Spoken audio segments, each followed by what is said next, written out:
Welcome back into another deck guide with Boneyard Gaming, and boy, did we go right back to the hidden cash well. This is what we used to get into pro rank last season, and this is what we're running at the beginning of our ladder climb this season. It's a different list. We had a lot of early success with this list. In a long round, it's a hard one to beat. We destroyed some decks in a long round. Again, I think like last time, it struggles against a little bit of control. If you can remove engines or lock engines, like an imposter list could wreck this. You know, Skellige still has a lot of control and can snuff the engines out before they can really get off the ground. But we saw a lot of monsters in this meta so far. Overwhelming Hunger, I feel like, is what we faced the most. And I think we did well against Overwhelming Hunger. We still did well against Symbiosis. Felt good there. We won the majority of our mirror matchups. So that was really, really good as well. I destroyed a shield wall list. We just have too many engines for it to really keep up with.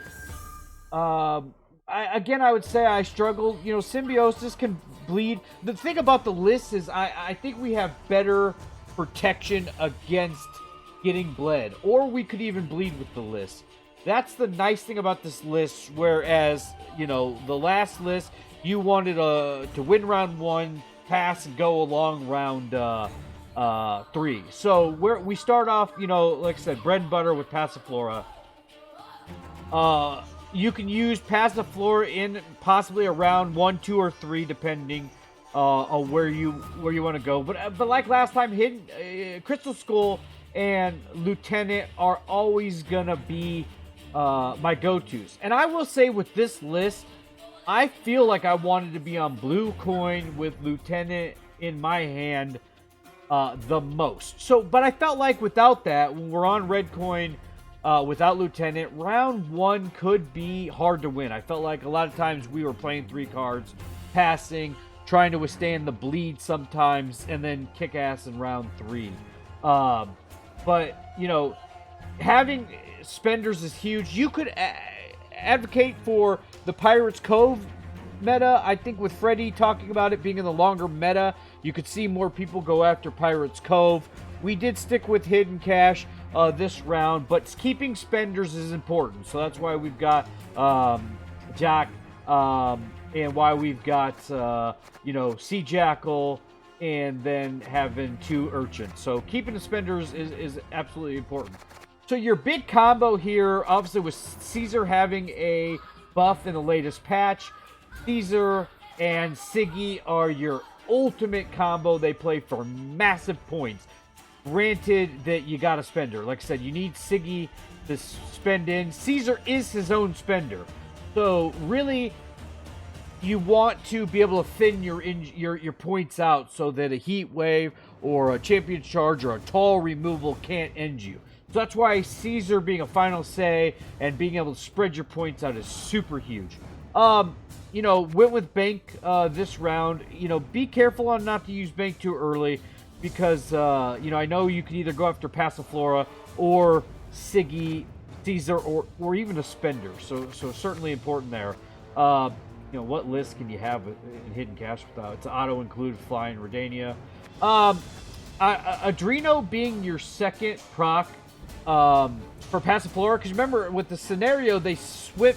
You know, the old scenario, you got your coins at the end, so I kind of like to get my engines procced and then sit on the coins. But with coins being in that second tier scenario, or that chapter 1, you can't really...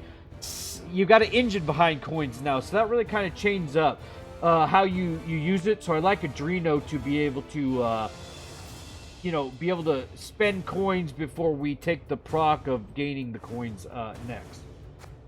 Again, Lieutenant's your favorite round 1 target. We've used him in round 2 and round 3. You know, again, him paired with other long-standing engines where they don't know what to take off the board because everything's producing points is is huge. And same thing with Saul. You know, we've used him to win round ones. We've spanned him right away. Kept him alive with Crystal Skull, and then used a eavesdrop to get points right away. So eavesdrop has comboed really well with Saul to get massive points, get Saul in, get him procced with Crystal Skull, and ride him out in a round one. So that's been huge. Again, decks got pretty good thinning. So you've got your Sewer Raiders and your Casino Bouncers. They thin the deck for you really, really good. There's not much you can say about Peaches. They're a very strong engine. Mute Maker is it's gonna let people know that you are Devotion. So be careful. Mute Maker's probably my least favorite card to play in the stack. Tide Cloaks plays well. Usually the Horde. It says Horde 5, but remember Hidden Cache reduces your Horde. Very easy to get them in a Horde 3 situation. And then Street Urchins is your other spender. So, good list. I could say that Heatwave is pretty strong in the meta right now. You could maybe make a case for it sucks not having Defender. You know, we did get Heatwaved a few times, but we had enough engines to survive that. Don't worry. You know, just slam your Passiflora. And if it gets heat waved, have a game plan for it. It can happen. But I'm enjoying Syndicate. I'm enjoying Hidden Cache. And thanks, Snow, for the list. Hope you guys enjoy the games. We've got some good ones for you. So game one here, we got a Hidden Cache list. So a little mirror matchup, Hidden Cache v Hidden Cache. You know, I think the one thing you'll notice about the deck is sometimes the tempo can be a little bit slow. Some decks can come out and point slam pretty hard, and it makes it hard to catch up. Where that might have been a problem with past Hidden Cache. It's okay if we don't win round one again and we get bled. That's why I like to be on Blue Coin here. I like to just be able to have something to help keep engines alive for us to outlast in a round one. But if that doesn't happen, your second option will be to hope that your hand allows for thinning. And that's where we end up here. We've got a thinning hand, not full of engines, and I don't want to dedicate the Passiflora against a mirror matchup. So that's what we're going to do. We're going to go ahead and thin. I'll tell you, one of my favorite cards, and don't ever mulligan it, is an eavesdrop. It's quick coins. Help you really get things moving. Oh, almost misplay there. So yeah, getting our Casino Bouncers out. You know, with Philippa in hand, you'll see, I really wish, if we have an eavesdrop, you know, maybe we have a chance to take Lieutenant and steal him. Now, you know, Ken, you're playing mirror match, there's a chance to get stolen right back, and both of you are out Philippa's, and you know, he's the one that ends up with the engine, so always risky there.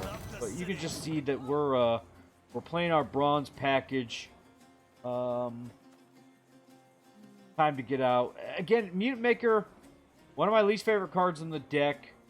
You know, the fact that it shows that we don't have a heat wave. We're not running that kind of removal. See, that's the thing too. We just struggle to get our boat out, get coins in our hand, and we see that his lieutenant's just gonna kind of roll us pretty hard. So unfortunately, we got to get out, lose that round control, which is unfortunate. But again, I can't stress it enough. That's not a panic situation.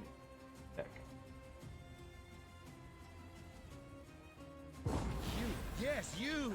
Have you made your offering? So definitely, now that we've been able to thin, we need to set ourselves up with our engines for the possible bleed. I would tell you if you're getting bled in a round 2, that's probably when you want to roll Passiflora. Maybe delay it a little bit, but in fact, I'd probably slam it right away.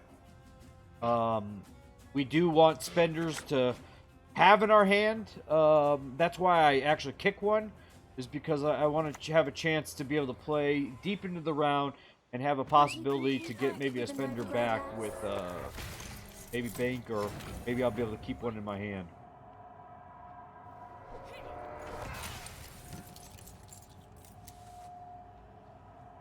The one thing I'll say is when you're high cards, I really don't like to...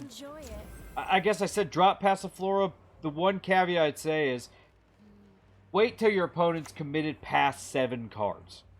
Don't throw Passiflora if he doesn't have 7 cards, because it's an easy pass for him to get back to 10. Wait till he's at that 6th card and you know he's committed to going a long round. So that's really what we're trying to do, is keep tempo, but really gauge his interest in staying in the round. So after 7 cards, well, technically, since we're going second, once we hit our 7th card, that would give us a good indication whether we can drop Passiflora.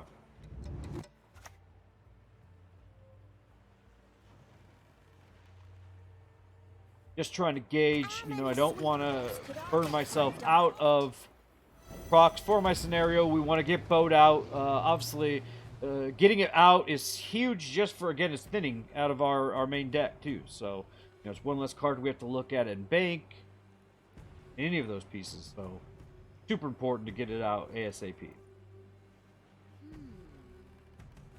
So this is our big point. Is Mr. Opponent going to pass?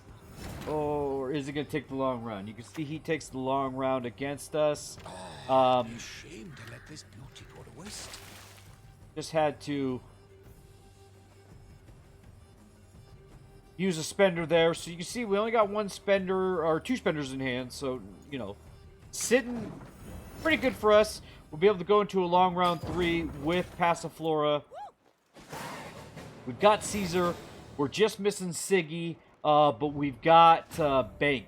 So really our hand's a pretty strong hand for a long round. There comes Sigi along with useless cards. So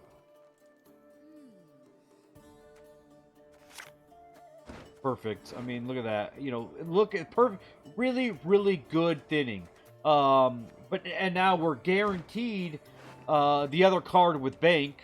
So we might as well go ahead and take the draw just to see if we can really roll all of our golds and get super greedy. But, you know, no worries. Even eavesdrop. Because, again, if you use eavesdrop, you can always mulligan the card that it brings in. You know, so it's not like you have to keep the card that it brings in. That's what makes eavesdrop pretty good. So, again, no fear of being heat waved. You gotta slam it. You gotta go. We don't have a defender to take care of it. You know, Drino would be our second play no matter what. But you're gonna see, boom, right off the bat, we will get heat waved. This is what it is. This is important to show you that doesn't mean you're doomed. Certainly having good hand doesn't hurt either, though.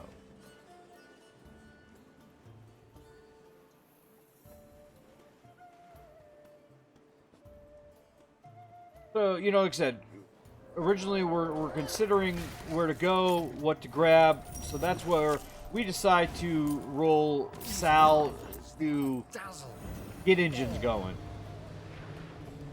You see, we get in a little bit of a tug of war. But if you're going to get in a Philippa tug of war, you want to be the second Philippa. Because that means he's burned his Philippa, and we use our Philippa to get the card back. So, you know, that's the one thing that you almost want first say in a long round 3. I'll never be imprisoned again. And to be able to get your card right back. So, That's the great thing, is it doesn't proc after his turn because he had no coins to make it proc. So we take it right back. And again, now he's burned his Philippa. That's huge.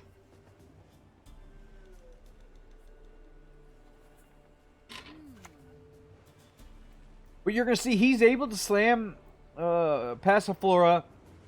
We don't have the heat wave. We don't have the removal. And yeah, I can say that in some games that hurt us. You know, heat wave is so prevalent. Getting heat wave, not having heat wave, sure it hurts. But maybe it might be worth looking at a list with it. But I think we did fine without it. Interesting, you know, I mean, obviously he needs spenders and he needs to proc his Passiflora, so that really good that he had to burn his own Neuromancy there.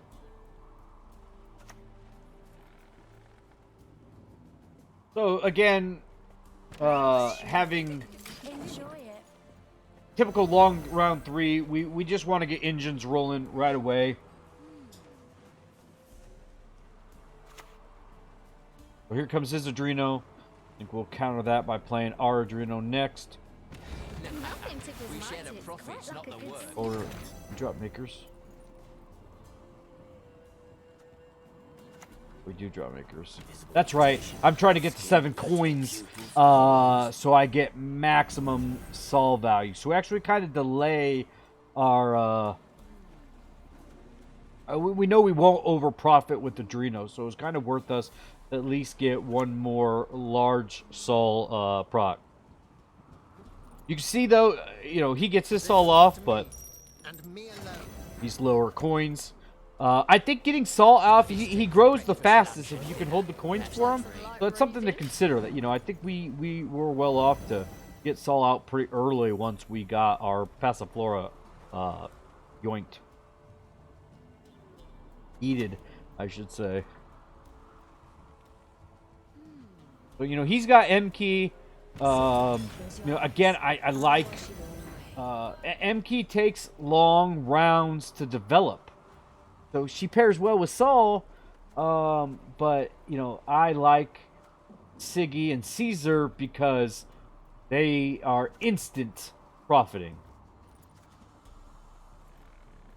You know, really trying to be careful that, you know, should they, any tall removal, you know, we just spread ourselves out. Again, we know the heat wave's out. We know Saul's pretty much going to go untouched.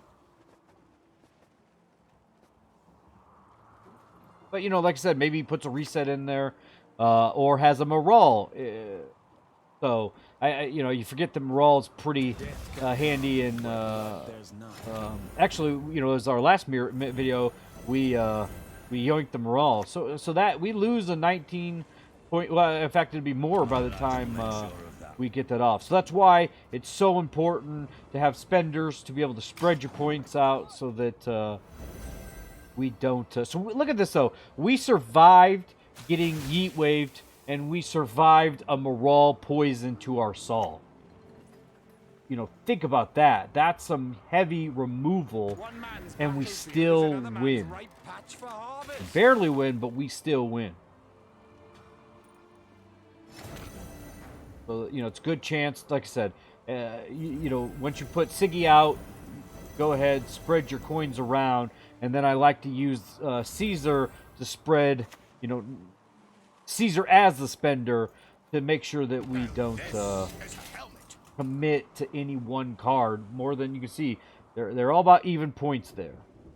That's always nice to kind of spread him around. And then I will say, sometimes we leave 2 coins. It depends on how many peaches you have. So we have 2 peaches, so really leaving 2 coins in hand or spending them 2 coins, it really plays about the same. You know, said he's going to profit 2 here, which is going to, you know, he over profits just a little bit, but he, you know, he could have technically put a spender in his urchin there. But the end, I think, you know, between needing tall coins for Sea Jackal, it was close. But that's the thing about Syndicate. You know, look at that. You could call he lost a coin by not taking the single proc there. Those things matter. And that's what Syndicate continues to be challenging for. Again, we still win.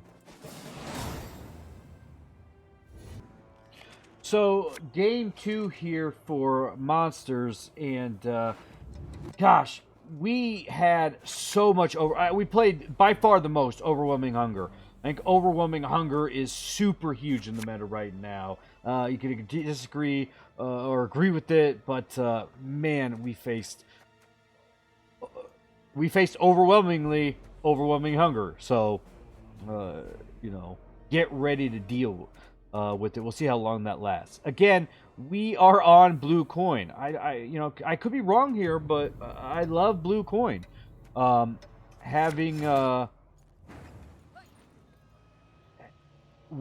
you're gonna still see that we're blue coin. We have engines in hand, but gosh, monsters really hard to out tempo in round 1. So, you know, I almost want to say if you win round 1 with this deck, and you control the bleeding, you're gonna be in great position. But it's good to show losing that round control and still being able to withstand good stuff beneath there. So again, you can see it brought us a Mutant Makers, and we just kicked that right back. You know, essentially you could say, yeah, the play's just 5 points, but I think, oh, maybe I kicked the Tide Cloaks because I already have 2 of them in my hand. Right, but yes, you know, like I said, it helps us get bowed out. So, you know, we've got thinning in hand still.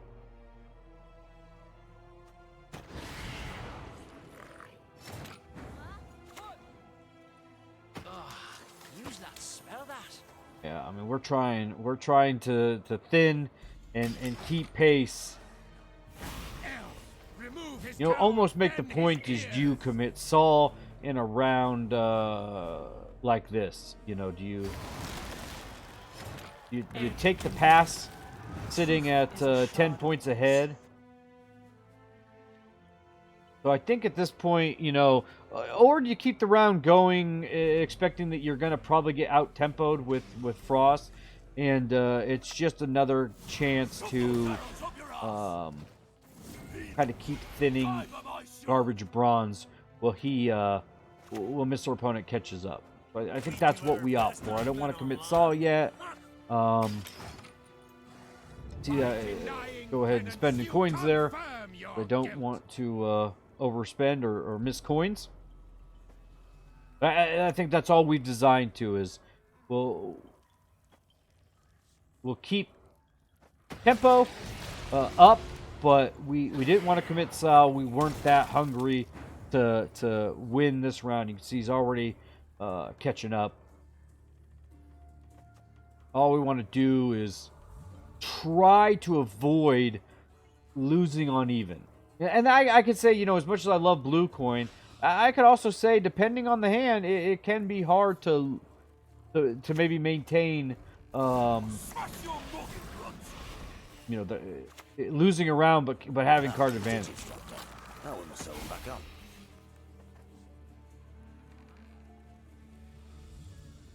But we got, you know, max coin.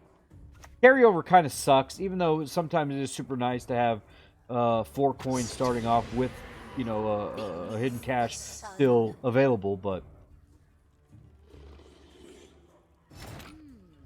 so there's our chance. You know, we are able to have him catch up, but not completely pass us. We learn that you know, that's going to help us keep card advantage. So that, you know, losing round 1, at least it's not on even cards. So, you know, like I said, we went deep into the round. Didn't commit Saul. Lose round 1.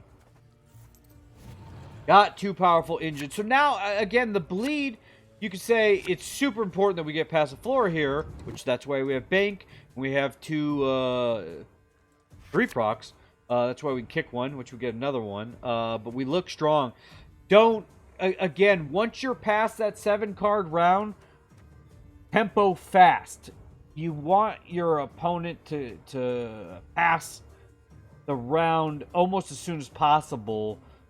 Once you've kind of gotten full proc out of your Passiflora, because again, you know, if he takes you to last say cards and you have to commit Sigi and you have to commit Caesar in this round, you've absolutely then overcommitted, and you lose your round 3 power play. So, you know, be mindful. Is again, you're not in round control. You don't get a say when the round's over. Even though this, like I said, this deck is fine being bled. So like I said, we know we're getting bled with monsters. We know he commits it. We don't have passive floor in hand. We've got bank. So we're just going to go ahead and roll it. You know, I will say, should you get heat waved here, yeah, you're probably in danger of getting 2-0'd. You probably. I don't see how we get 2-0'd with Sigi and Caesar in hand, but you would really then get a fantastic draw in round 3.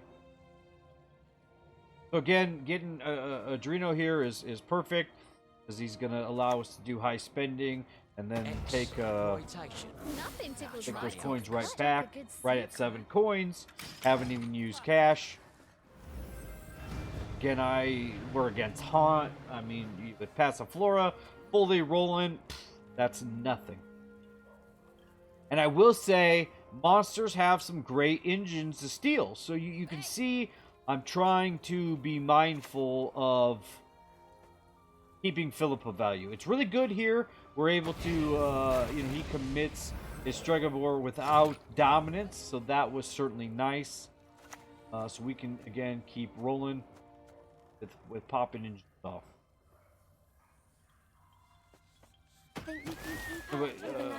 He's committed no leader ticks yet. You kind of wonder what's coming down the pipeline. Certainly Werecat would not be friendly to us. You could certainly make the case that we could stack our cards a little bit better here.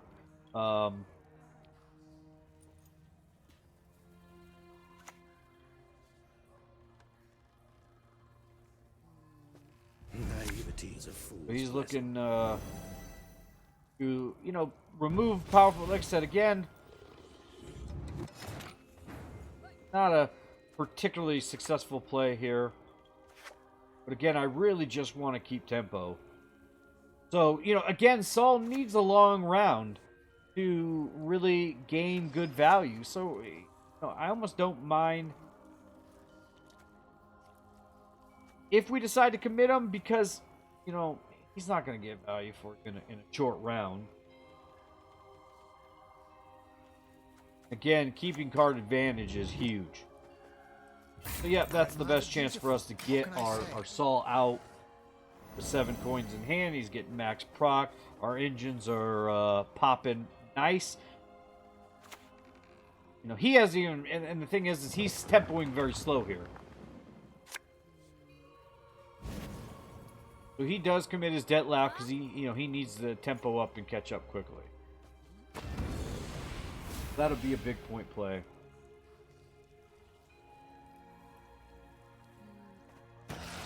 With minimal leader ticks, though. So, you know, he does come out pretty good. He tempos right back real quick. But thank God we got our Saul rolling. Again, we haven't, you know, Philippa is our only spender. So you can see we're caught in a little bit of a jam here. By not having spenders. So we really then got to look at what the best card to then steal is. To make use of our coins the best possible. I mean, we haven't even clicked cash yet because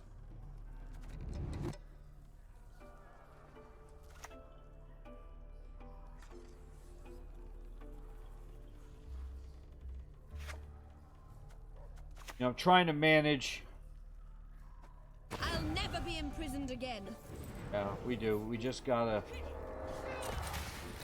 not over profit. So, you know, that was just the best to get our Philippa out. Really, again, get a good chance to point slam. Get back to 5 coins. We have Mutant Maker to get back to 7 if need be. So I think at this point, you know, even though he hasn't procced his last scenario, I feel confident that we can stay on card advantage. So even if he would have played one more card there and procced his scenario, I still think we get out of that round with Sigi and Caesar.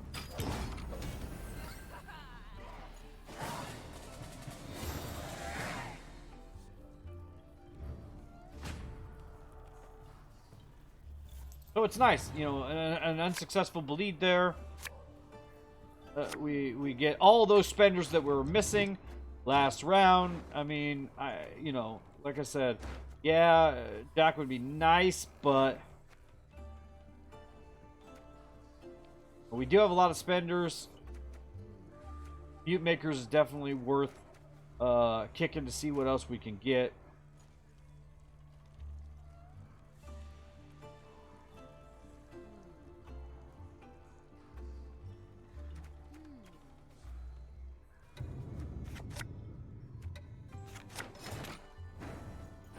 So we get thinning. I mean, thank gosh that wasn't bricked.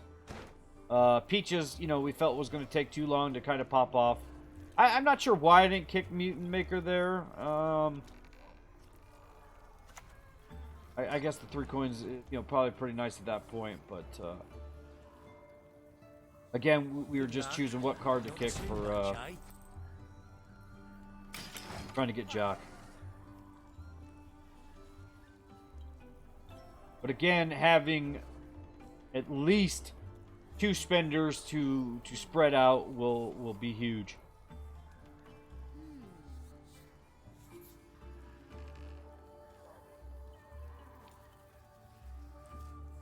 Again, we secured ourselves last say.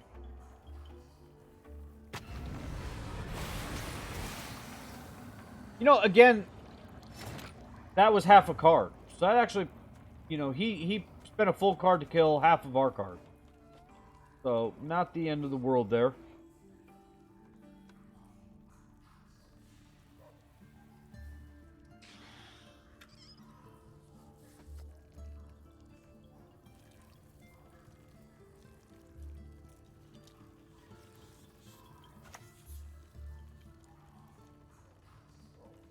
Yeah, I mean, Mutant actually played pretty nice for us to be able to get us some fast cash.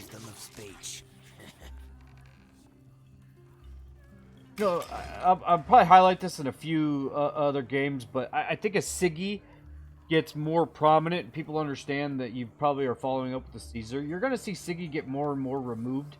You know, people are going to see him pop down.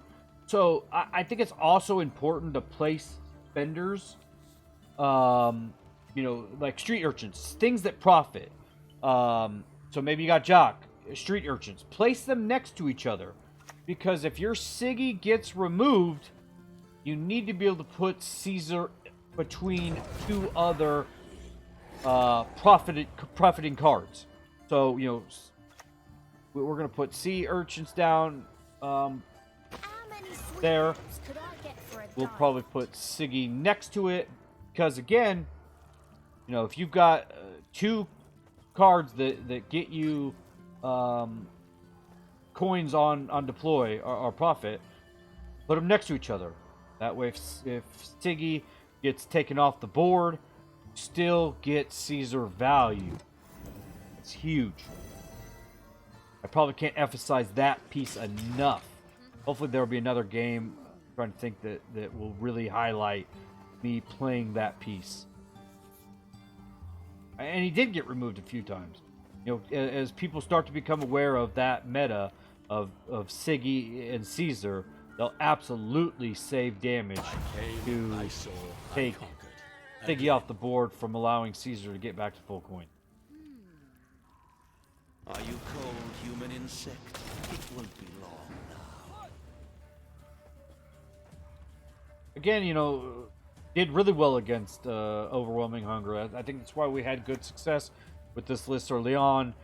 Faced a lot of overwhelming hunger, and I think they see hidden cash and they go, ooh, we gotta bleed, and I just don't think the player base has caught on yet that this deck can withstand a bleed and do just fine. It's got short round power play potential, and here it is at full display.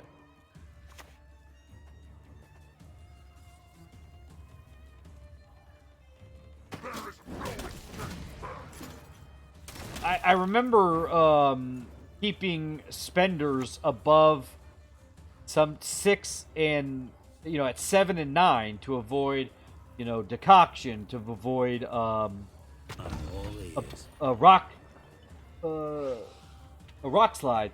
So I will say, thinking off the top of my head, I think this happens here. There's a couple games where I proc spenders to 9 and got saved them from a rock slide, or here we save it from a removal parasite from parasite. So that's huge. Even though we would have been able to spend, have multiple spenders,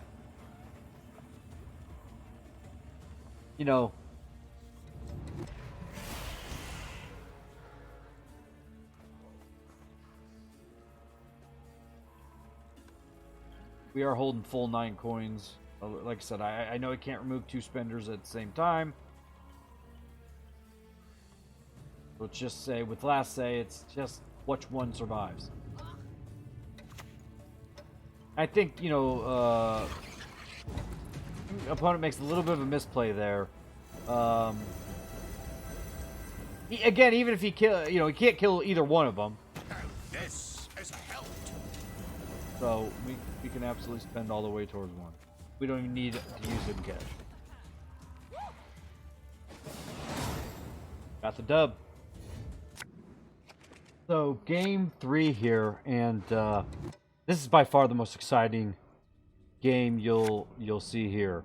Old Rage of the Sea, and I'm gonna tell you, if you remember my last video, I got spanked by Rage of the Sea with my last list. I could not beat Rage of the Sea. I tried so many different ways to make it happen. So it was good to catch a couple dubs against Skellige here.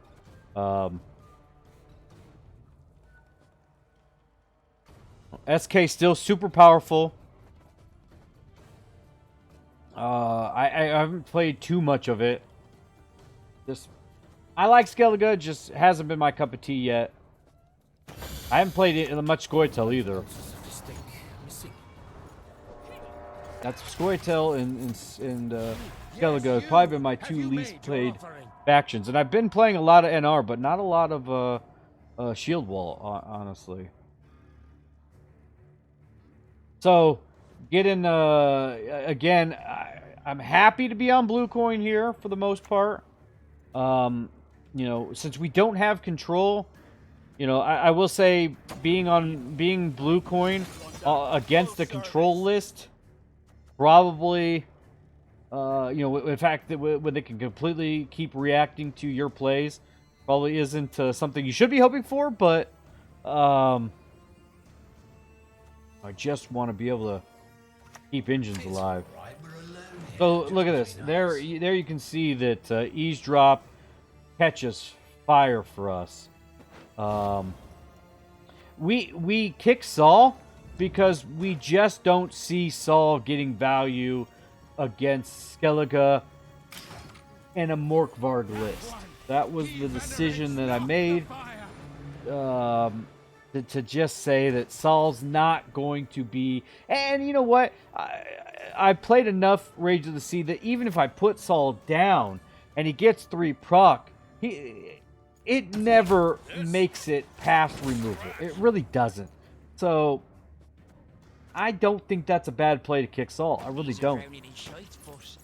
it's not I don't think it's a decision a lot of players would make. You know, why would you kick such a strong engine when you're going to go in a long round? Isn't it worth the chances of getting off? Yeah, I could be wrong there. I'm certainly not saying everything I do is correct, but that was my decision. Just playing it enough and seeing Saul get clapped before it, even with full coins, it's not hard for them to be able to play call removal quickly with multiple cards. So. We're trying to tempo here quickly as possible. You know, obviously, gosh, the Flying Redanian ship really loves that melee round.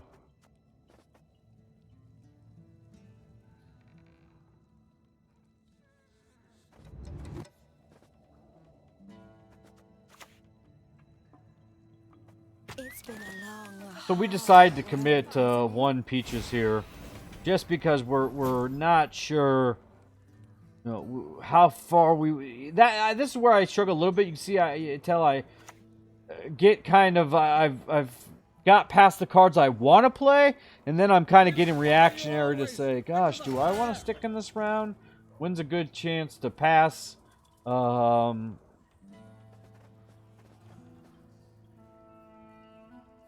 How quickly can opponents catch up? I think this is easily my cue to pass. We know that it doesn't take long for him to catch up with the Greatsword.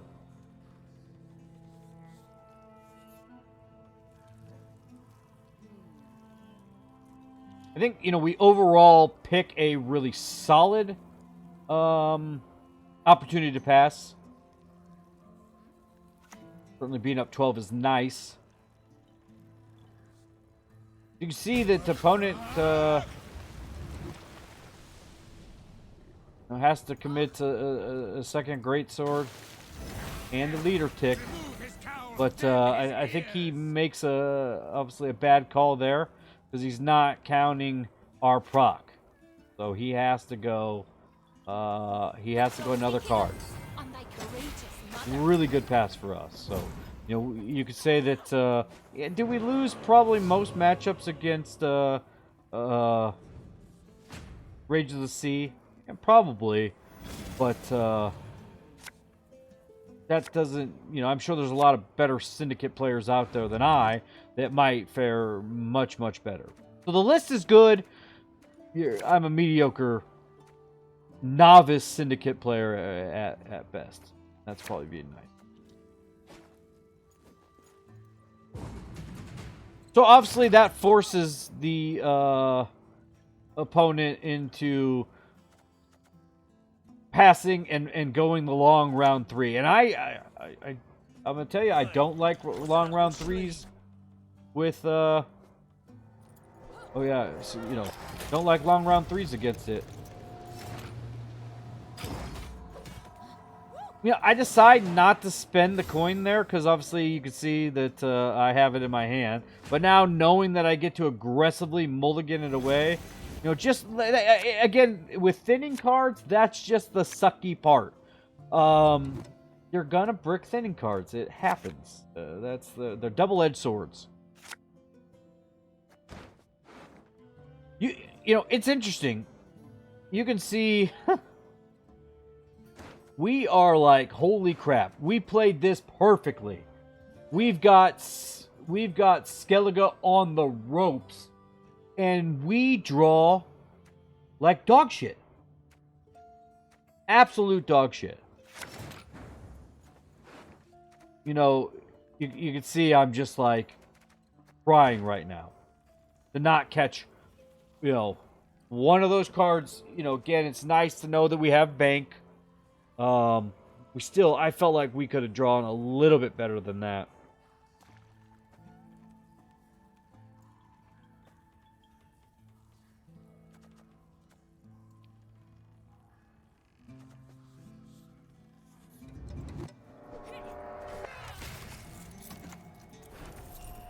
So we decide to forego Caesar and grab Castle Flora, and I just felt like I need to spread engines out. I want to be getting a head start on Skellige. I don't want to be playing catch up.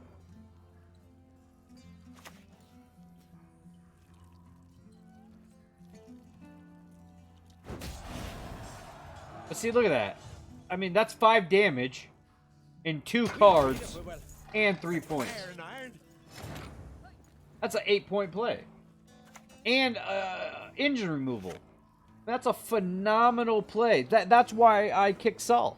I mean, you know, they can do that with a Blood Echo. They can put damage on Saul to a Blood Echo and then go grab plenty of removals. So it's just, that's why, like I said, it's back why. I do believe this list did not run Morkvarg. So it probably was a mistake to kick Sal. But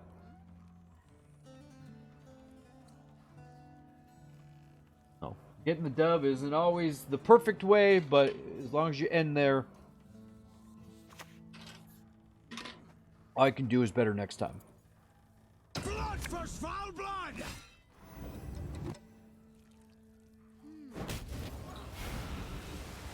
So, you know, again, he can use his leader tick there to...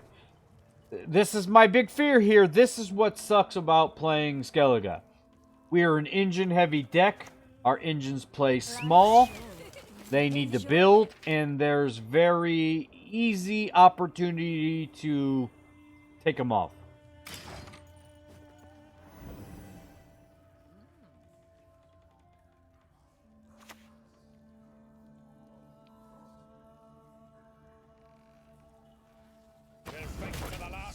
Drop in our veins. Yeah, I could, like I said, no matter, even if I could have shielded there, but even if I did, no, he was going to take Peaches out.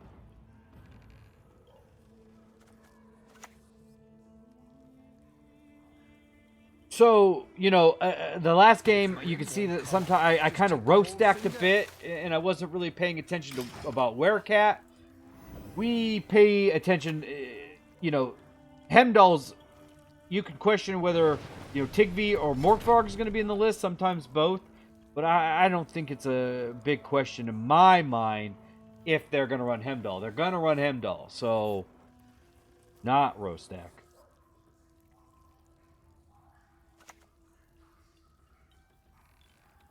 Perhaps a different ingredient.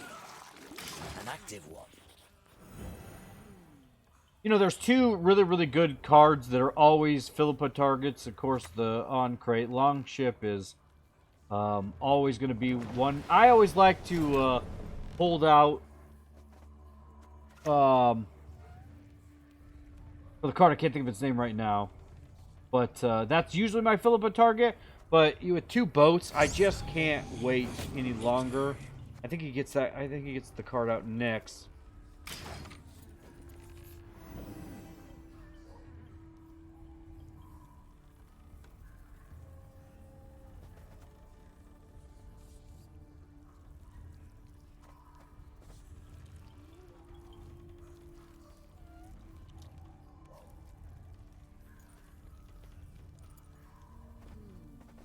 Phone's taking a long time to debate this one. I'm sure he's deciding, does he remove my Longship or continue playing?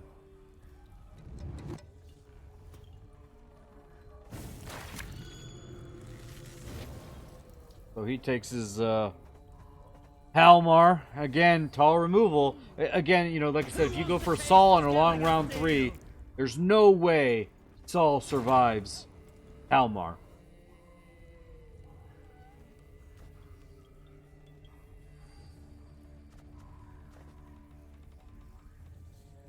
Still getting some good. You're gonna see. Actually, Philippa is always gonna be your MVP in a round, like in a game against Skellige. Who you steal in a Warriors matchup probably will determine if you win or lose, and if you can keep that engine alive. And hopefully, you have enough engines that he's willing to take the damage proc. Because he's got to go after stronger engines. Resist the Jarl's will and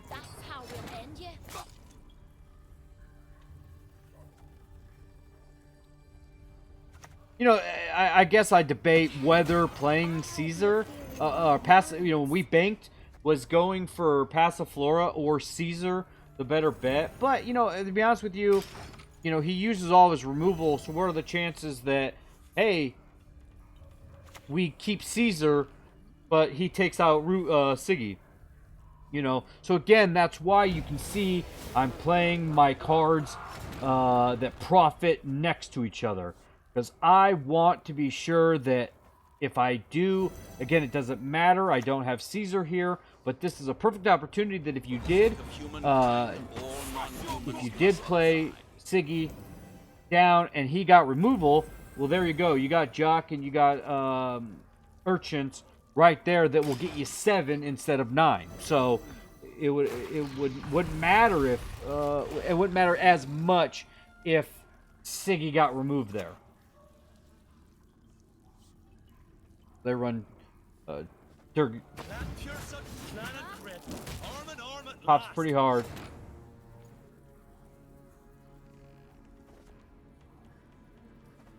So we'll go ahead and take ourselves down to 0 coins.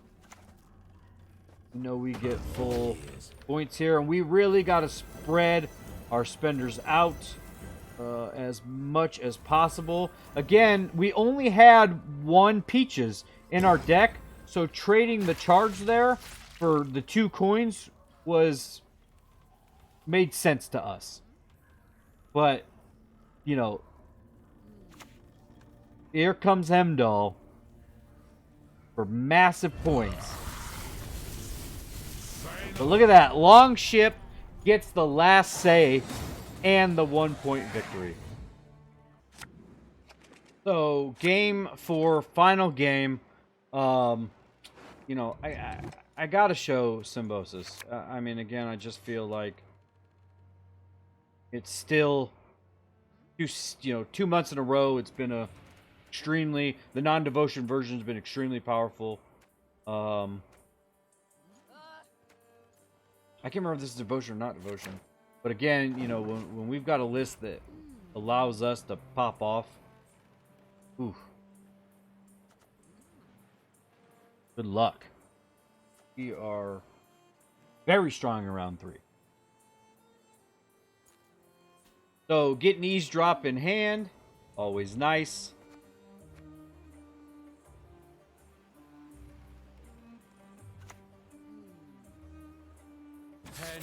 You know, Sage is kind of a nice addition to the deck because goal is to play a ton of special cards. Why not get that added bonus? It's all right. We're alone here. So, you know, there we go. Profit right away. Get eavesdrop, unbricked our hand, and that's happened a couple times actually, where I would draw into my thinning cards, brick a thinning card, eavesdrop out of it, and be right back to a solid hand. So, you know, do not sleep on eavesdrop. It's a fantastic card. I know I did when I first started playing the deck.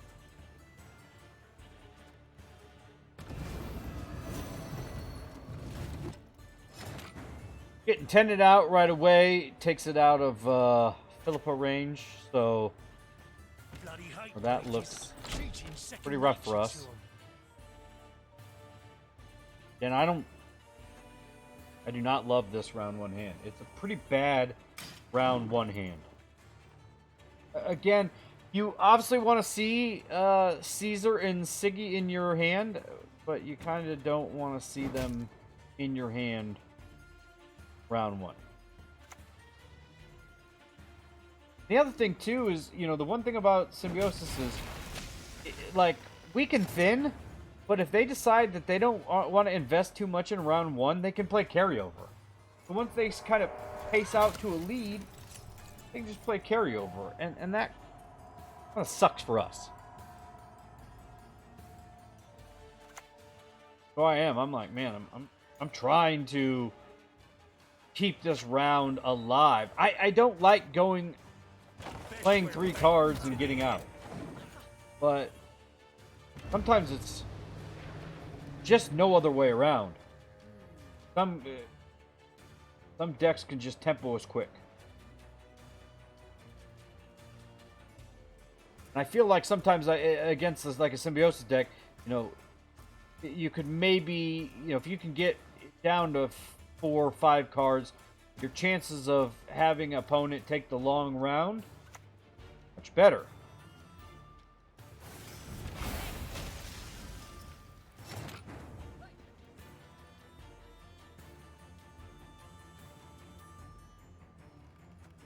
We're full coins.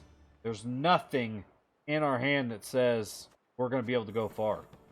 So, unfortunately, you know, and like I said, with Sage, the more we stay in that round, we're just going to get out-tempoed so quick.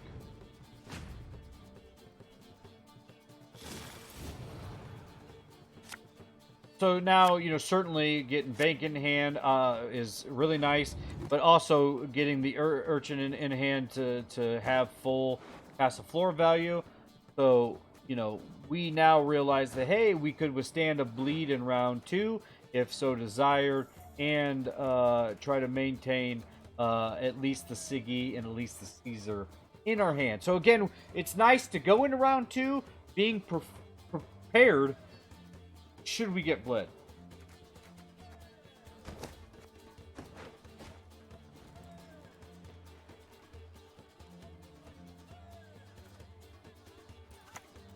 So again,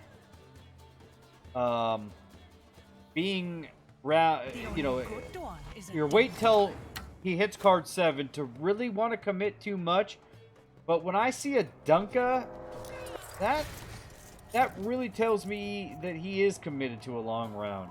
He wants to get max carryover or 2-0 me. I don't love how Dunka only boosts a Scoia'tael unit. I feel like if you're going to give carryover, it should be carryover. I'll never be imprisoned again. So we steal it just to save him from carryover and get the 3 proc damage. I think that I'd love to see a card like Dunka be able to be used against the card holder, so that it guaranteed the removal.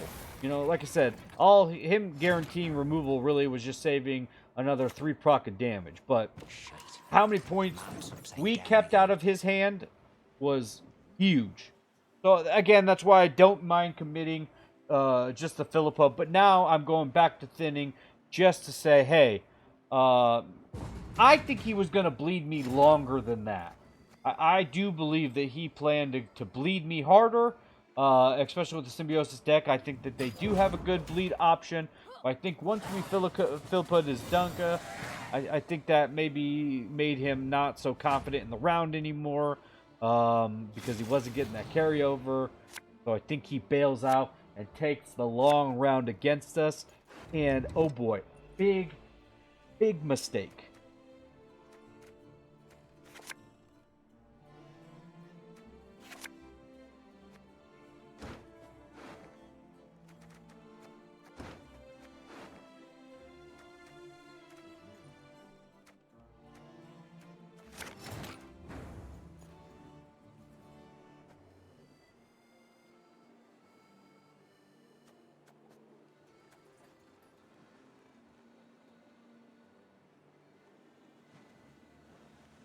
So the one thing it's worth mentioning here is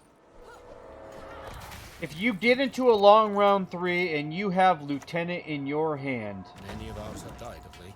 be thinking Yes, you. right Have you made away your offering?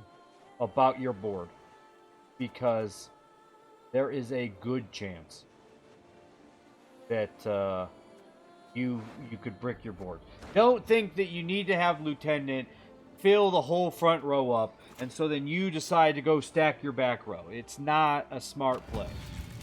Something we don't have to worry about here, because obviously he gets taken off the board. But that's why I played him, because I'm like, hey, I don't care if he gets removed. We've got plenty of engines. He's not the most important engine in a long round 3. You got a sea beast swimming in them breaches. Again, I'm not 100% sure how I tell if this is a devotion list. I don't think I remember seeing any cards that dedicated to me that it was devotion, but at the same time, I'm assuming it was because if he has Heat Wave here, he's eating us. The fact that he doesn't assumes that, you know, so this is probably the weaker version of Symbiosis, but I don't think I played any. I know that I'm pretty sure I beat a non-devotion Symbiosis with my last list, but again, that did have Defender to protect Passiflora. So here we don't. And again,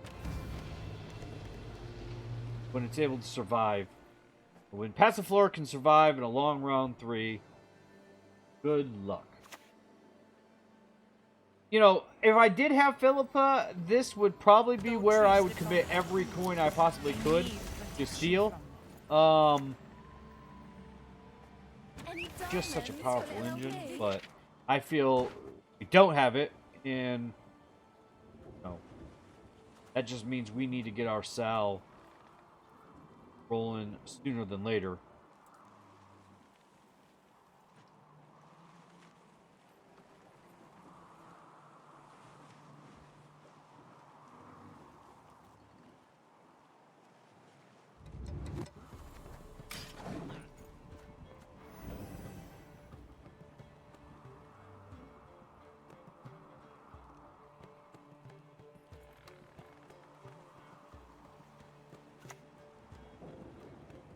Council's such a super strong card too, and choke the embers. Wind, blow out the got a flame. lot of options to boost. You know, we don't have a heat wave anyway, so again, you know, talk about eating, you know, getting Philippa, but you know, what does it matter? He could have, he might have not stacked just out of fear. If he, you know, I don't remember if we had played a Mutant Maker yet. We did. I think we were able to get rid of them all. So getting Sal rolling is far more important than the other Peaches right now because, again, we want, we think that we baited out all of his removal. We think it's safe to get Sal on the board. We need Sal to be the MVP here. He's got to keep pace with those Dryads. So, nice to go ahead and keep engines rolling. So, look at our proc here, you know.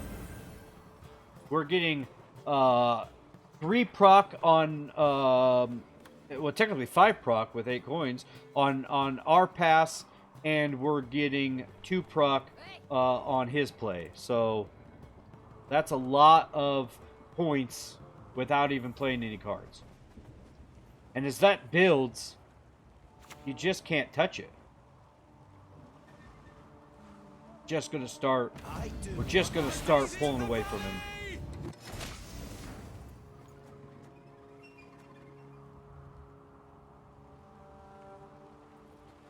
It's interesting, you know. I want to say,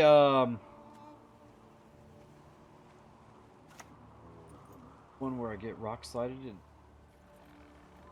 Can use it. Not sure for what just yet, but So we don't put any spenders into keeping him alive because we want max sol value. We are invested in seeing him pop off. And again, even if he did die, we know that we've got we know we got Jock to make it happen. We know we're going to spend. He does allow us to not over profit, so that's certainly nice. I shall save humankind from what my visions.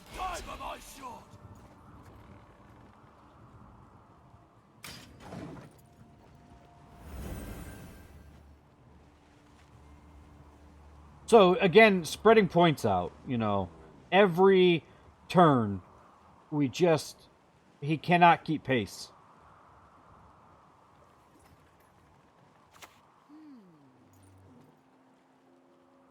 his caress is, you know, like I said, he's got 2 full. I mean, he has no weak round 3. He's still got 2 leader procs. He's a very strong round 3, but this is this deck's full potential. In fact, I pointed a shield wall. I think I beat a shield wall like 110 to 70, I think. They tried the Visgoda. It just was ugly.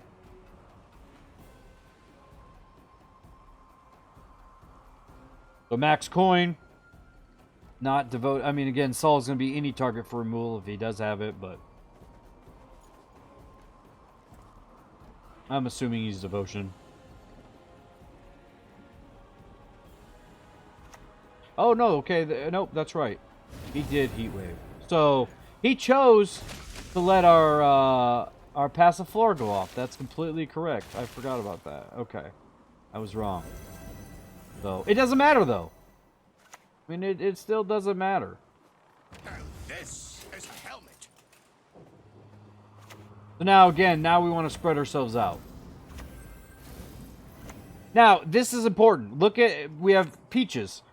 So I decide to let those peaches roll. We'll leave 2 coins in the bank and let the peaches have their proc. So we're going to get 110 with,